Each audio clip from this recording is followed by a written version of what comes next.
döyürən əziz qonağımdır. Qonağa səxavətli görünmək marağımdır. Olmasa da heç kimim Allah dayağımdır. Adam kasıb olandan olar, nolar, adam kasıb olandan olar. Bu dünyada dərd çəkdim, mən elə yandım.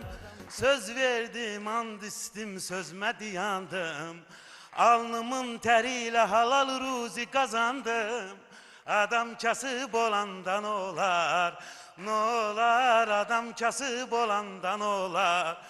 Pula görə bir vaxtı salam verən dostlarım, çox idi hər kəlməmə can deyən dostlarım. İndi yoxdur yanıma gəlib gedən dostlarım. Adam kasıb olandan olar, nolar, adam kasıb olandan olar. Elə ki varım dövlətim son həddinə çatdı. Kimsi mənə güldü, kimsə baxdı, söz atdı.